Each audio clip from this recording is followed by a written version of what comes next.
Hey guys and gals, welcome back. This is now episode 3 of our 855 rescue. And today we're going in deep. We're going to try to find our problems that we have and hope you follow along right after this.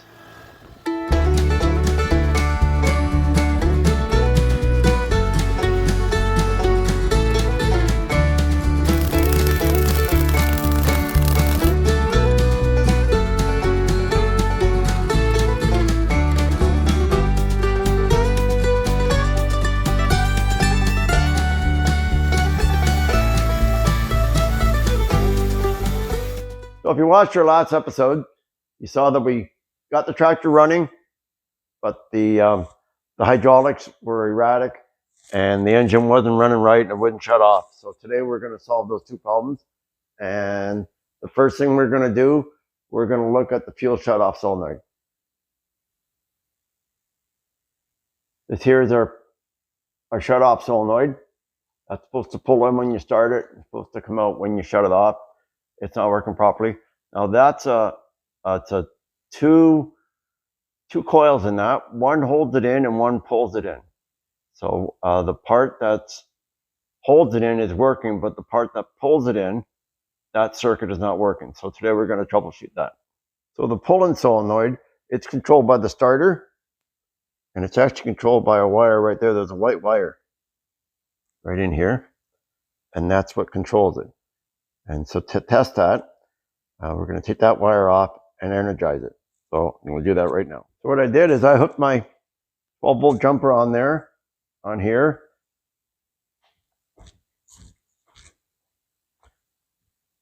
I pulled this apart, and just by wiggling around, now it's working. So it must have been just a dirty connection. So as you can see, I put the air cleaner back on. I didn't want to risk dropping anything down the throttle. Air cleaner's back on. Plugs back in. Let me zoom you in a little bit. Okay, let's try it.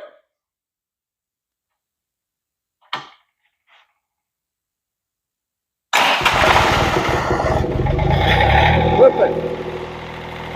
It's pulled in.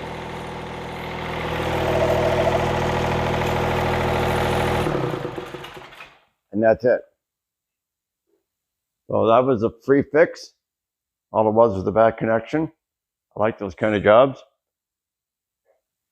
The next thing is the hydraulics.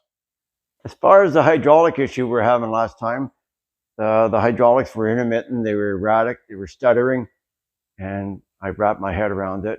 I thought we had cleaned out the hydraulic system, and I started thinking of the pressure relief valve, which is in here, or the proportional valve, which sent some of the oil to the power steering.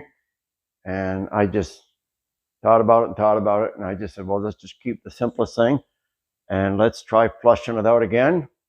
Doing a really good job. And so this time I jacked the front of the tractor up. That way all the oil can go to the back. Make sure we get as much of it out, and then we'll try to blow the lines out, get them really cleaned out, put new fluid in it, clean the filter again if it's dirty, and change the transmission filter this time, and really do a good thorough job. Maybe what I should have done the first time, but I think there would be sediment in the lines anyway, so I think it's a good thing to get it done again. So let's do that. Remember, I've already changed the oil in this once, and I've cleaned that screen out, and look at it now. I think it's worse now than it was first time. It's got lumps and chunks in it. I thought I had cleaned it pretty good. There's all kinds of sludge in here. I was going to change it out again when I did the full fluid flush, but I think I'm going to do it now. There's another drain plug right there, and I've opened it up, and basically what's coming out of there is brown sludge. So yeah, I'm going to do it again, put a new tranny filter on it, clean that screen, flush it really good. Hopefully that helps. I disconnected the line from the pump. This is the main line that comes out of the pump here. That's what this is. I've disconnected it, and I'm going to hook an air line to it, see if I can blow all the excess oil. Even though I've flushed the transmission itself, all these lines still have fluid in them. The power steering, and especially all the way up here to the oil cooler. So I don't know if it's going to work, and if it does work, that'll be cool. I've also hooked up some temporary lines to the remotes here. These are just some old leaky remotes that I stuck on there, and I'm going to see if I can drain all these. So wish me luck. So you can see I've drained all the oil out. This is right down to hardly anything in there right now. You can see the bottom of the case. So I've run the line to the main pump line, and we'll see if we get some oil in there.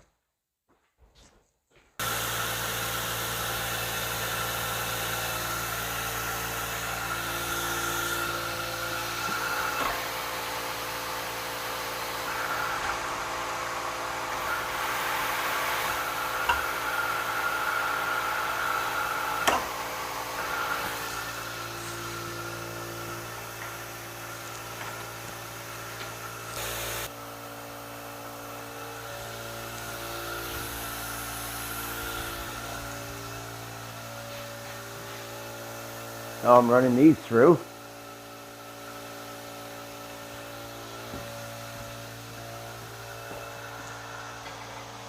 You can hear it coming through there.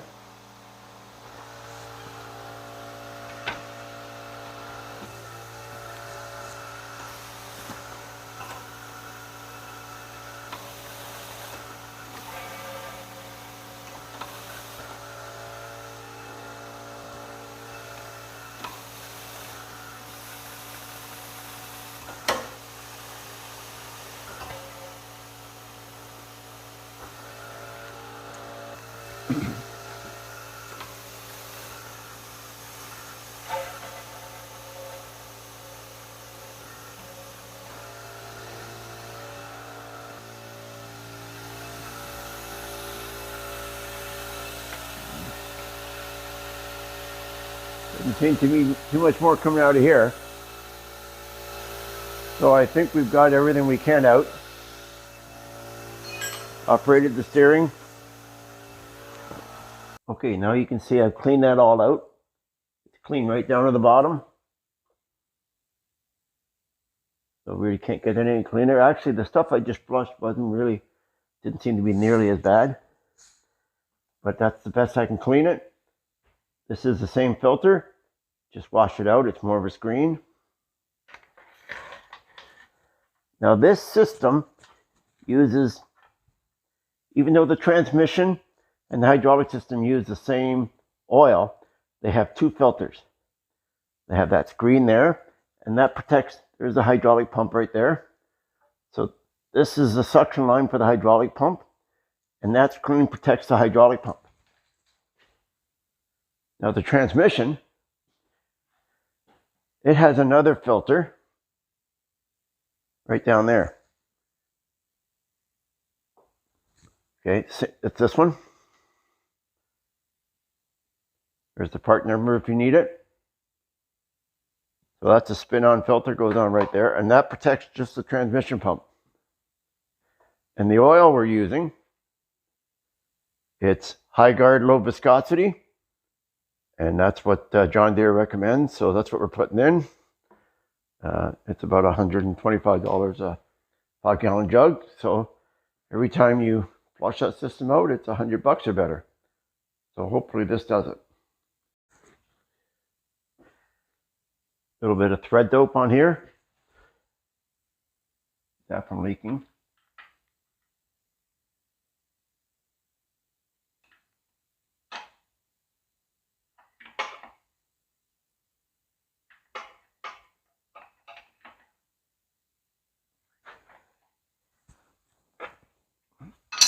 Make sure we tighten up all the hose clamps. We loosened this one off to let it rotate, so we'll have to tighten that up.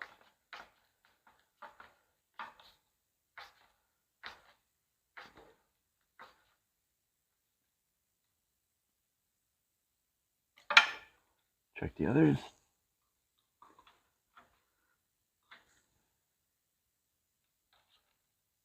There. We'll put that line back on. Putting this hydraulic line back on. Don't want to forget that. We'd have oil everywhere.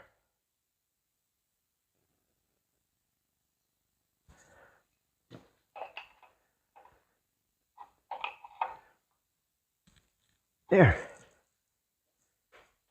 Okay, now I've got to change the transmission filter.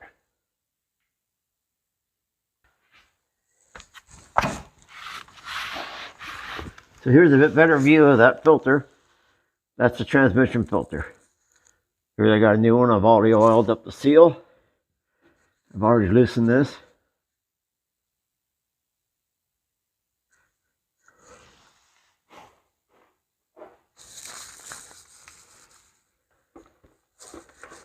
Let's see if I lose any oil out of it. Probably.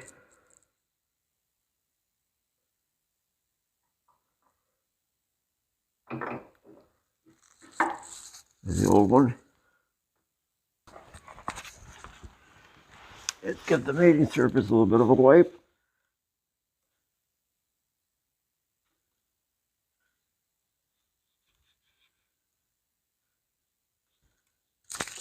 There you go. Nice new filter.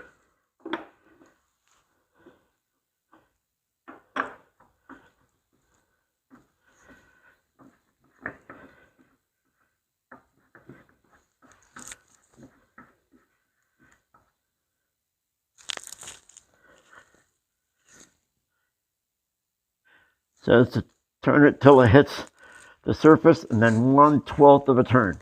I don't know how you can measure 1/12. Give it a little bit.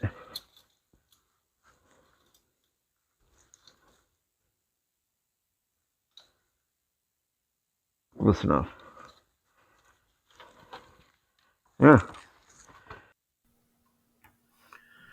So this is the drain plug. I've cleaned it. I've added a new O-ring. And now I'm going to pour a little bit of oil in the transmission until it starts coming out that drain hole. Make sure I flush out the drain hole properly. I'll put the plug back in, then I'll finish filling the transmission. Okay, here comes that fresh oil.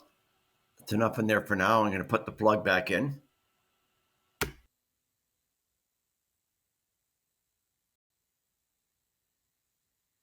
Okay, let's see if changing that oil in the filter helped. Well, let's give her.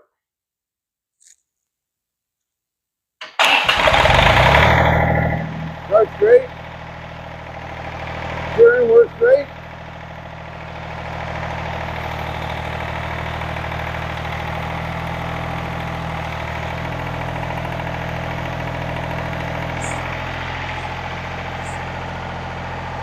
Three-point hitch. Comes up even.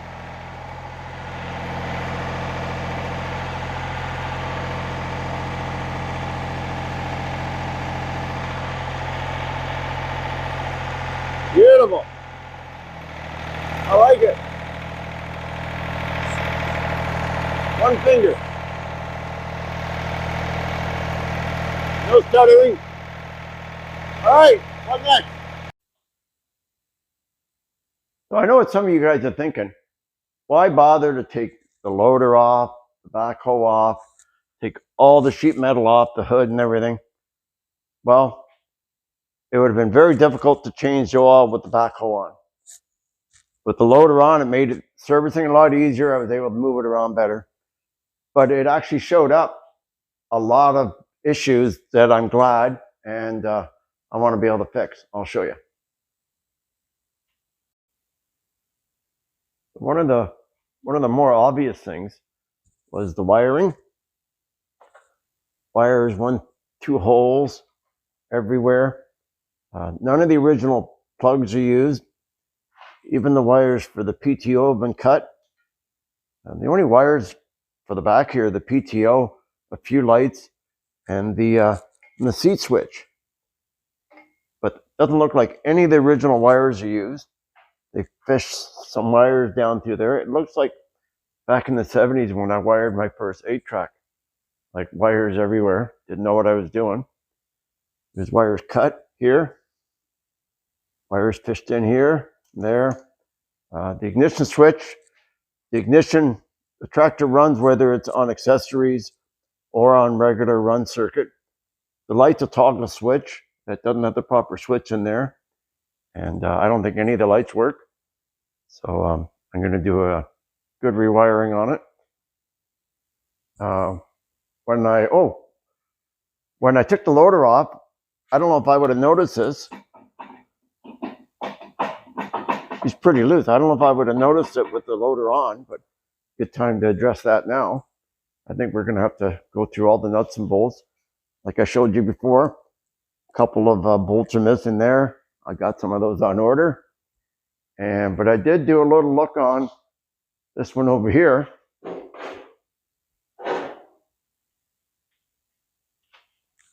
I found out why these bolts are in here.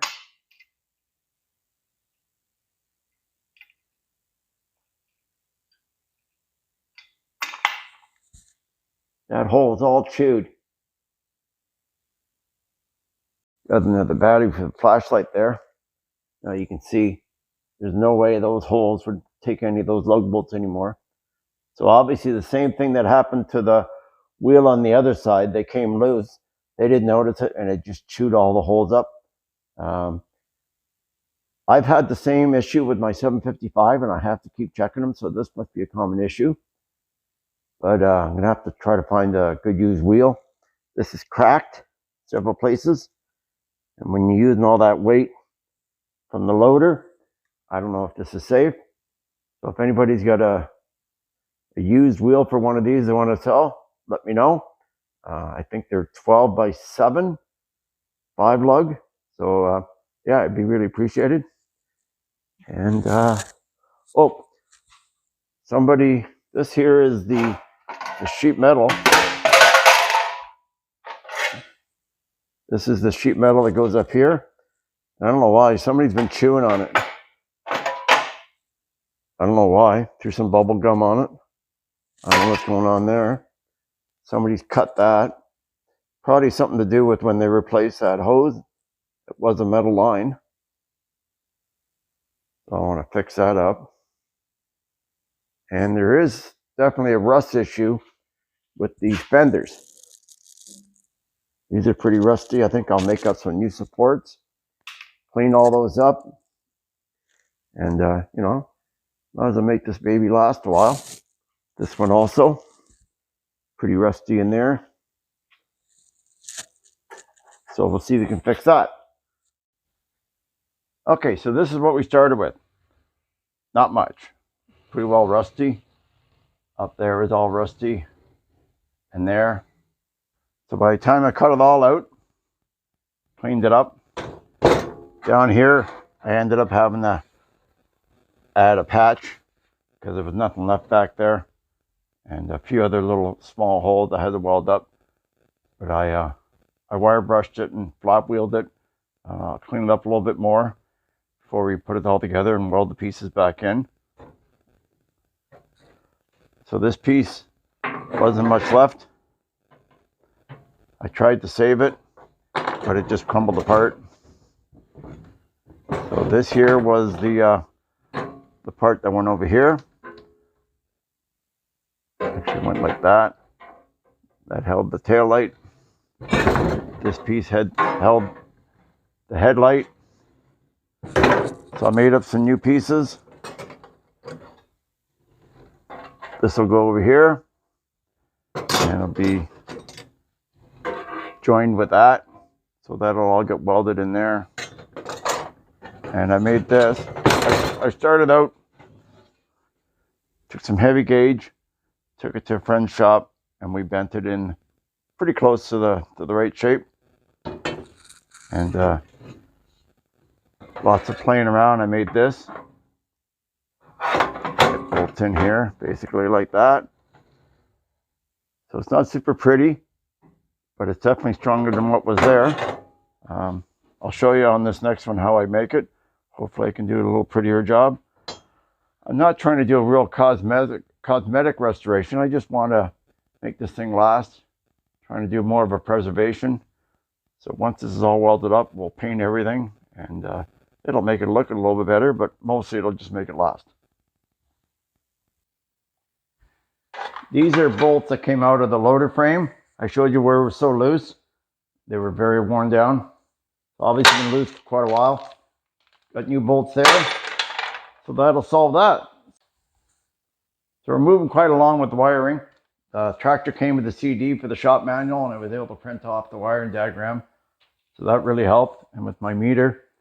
So originally I thought this was the PTO switch, but it's actually the neutral safety switch, which has been cut or ripped apart. There's the other end of it. So I'll have to get that fixed. These are the wires we're getting rid of. These are the lights that go to the fenders. I tried to get the mate to these, but I can't. So I've got a set here of 3-pin connectors, and we'll be able to make that work. These are the PTO switch. That's the selector switch that tells you whether or not you're in the mid-mount position or the rear PTO position. And this is the PTO for the light switch. And yeah, so that's coming along pretty good. We had another problem over here.